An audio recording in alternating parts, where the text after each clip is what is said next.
আসসালামু আলাইকুম ভিউয়ার্স। আজ আমি আপনাদের সাথে জিন ঘটিত একটি ঘটনা শেয়ার করব, যা আমাদের রাসূলুল্লাহ সাল্লাল্লাহু আলাইহি সাল্লামের সাথে মেরাজের রাতে ঘটেছিল। একটি দুষ্ট জিন ওনার পিছু নিয়েছিলেন। ইমাম মালিক রহমতুল্লাহ ইয়াহিয়া ইবনে সাঈদ রহমতুল্লাহ থেকে বর্ণনা করেন যে রাসূল সাল্লাল্লাহু আলাইহি সাল্লাম মেরাজের রাতে ঊর্ধ্ব আকাশে যাচ্ছিলেন।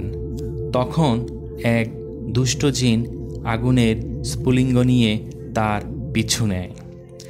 রাসূল সাল্লাল্লাহু আলাইহি সাল্লাম পেছনে তাকালে সেটা দেখা দিত। তখন জিবরাইল আলাইহিস সালাম বলেন, আমি কি আপনাকে একটি দোয়া শিখিয়ে দেব, যা পাঠ করলে ওই আগুন নিভে যাবে এবং শয়তান তার মুখের উপর উপুড় হয়ে পড়ে যাবে?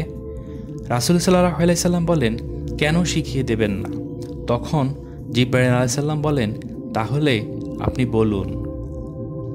আমি আল্লাহর সম্মানিত সত্তা ও তার পরিপূর্ণ কালেমাসমূহের পানা চাচ্ছি, আর তার সেই কালেমাসমূহকে সৎ অসৎ কেউ অতিক্রম করতে পারে না।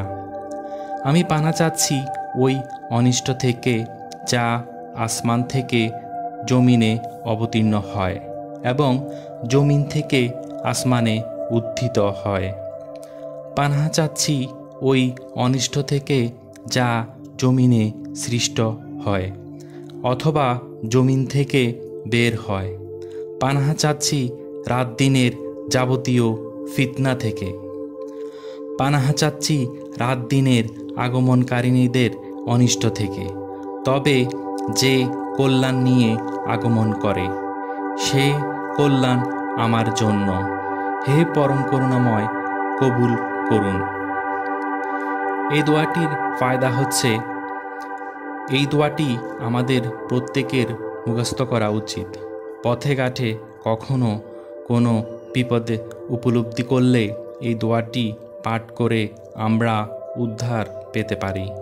বিশেষ করে যাদের বাড়িঘরে জিনের আক্রমণ হয়, যেমন রাতে ঘরে বসে মনে হয় যেন বাইরে কেউ হাঁটে, গাছ নড়ে, বাড়ির উঠোনে বা ঘরের চালে ঢিল মারে ইত্যাদি। তারা যদি এই দোয়াটি নিয়মিত কয়েকদিন সন্ধ্যায় পাঠ করেন, তারা অবশ্যই উপকার পাবেন ইনশাআল্লাহ। আল্লাহ হাফেজ।